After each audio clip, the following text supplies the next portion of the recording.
দেশে বিদ্যুৎ সংকট না থাকলেও গ্যাসের সংকটে নতুন করে গ্যাস সংযোগ দেওয়া সম্ভব না বলে জানিয়েছেন বিদ্যুৎ জ্বালানি ও খনিজ সম্পদ মন্ত্রী ইকবাল হাসান মাহমুদ। বৃহস্পতিবার সংসদ অধিবেশনে এমপিদের প্রশ্নের উত্তরে তথ্য জানান মন্ত্রী। জ্বালানি তেলের বর্তমান মজুদ শেষ না হতে নতুন তেল পরিশোধনাগারে চলে আসবে বলেও নিশ্চিত করেন মন্ত্রী। সংসদ অধিবেশনে বৃহস্পতিবার দেশের তেল গ্যাস পরিস্থিতি ছিল আলোচনার শীর্ষে।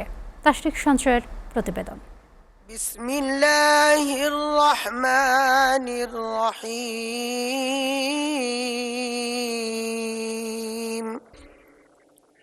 মাননীয় সদস্যবৃন্দ, আসসালামু আলাইকুম ওয়া রাহমাতুল্লাহ।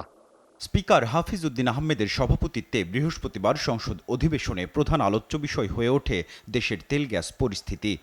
নোয়াখালী জেলায় অনেক গ্যাস ক্ষেত্র আবিষ্কার হয়েছে, সেখান থেকে এবং আমার নির্বাচন সোনামুড়িতে দুইটা গ্যাস ক্ষেত্র আবিষ্কৃত হয়েছে।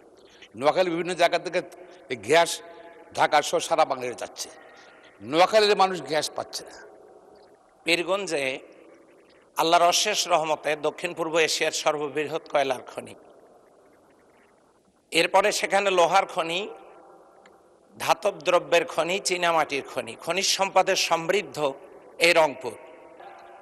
শিল্পভিত্তিক কলকারখানা নির্মাণ এবং বেকারত্ব নিরসনের জন্য কোনো পরিকল্পনা তার আছে কিনা? সংসদ সদস্যরা প্রশ্ন তোলেন জ্বালানি তেল ও গ্যাসের পরিস্থিতি সম্পর্কে। সংকটে নতুন গ্যাস সংযোগ দেওয়া সম্ভব না হলেও জ্বালানি তেল ও বিদ্যুৎ সংকট নেই বলে জানান বিদ্যুৎ জ্বালানি ও খনিজ সম্পদ মন্ত্রী। পল্লী বিদ্যুৎ বোর্ডের যে লাইনগুলো আছে অনেক লম্বা লম্বা লাইন, অনেক সময় টেকনিক্যাল ফল্টের জন্য বিদ্যুৎ থাকে না, আবার রিপেয়ার করলে আবার বিদ্যুৎটা চলে আসে। গভর্নমেন্ট প্রিপেড মিটার লাগিয়ে 10% করে চার্জ করে, এটা নিয়ে জনগণের মধ্যে অসন্তোষ আছে।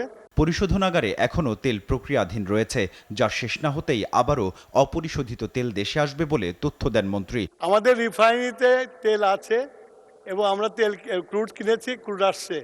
ওনাকে মনে রাখতে হবে পৃথিবীতে একটা সমস্যা সৃষ্টি হয়েছে ইরান যুদ্ধকে কেন্দ্র করে। তারপরেও তারেক রহমানের নেতৃত্বে এই সরকার যে বিদেশ থেকে বিভিন্ন জায়গা থেকে তেল সংগ্রহ করে এনে আমরা তেল দিচ্ছি।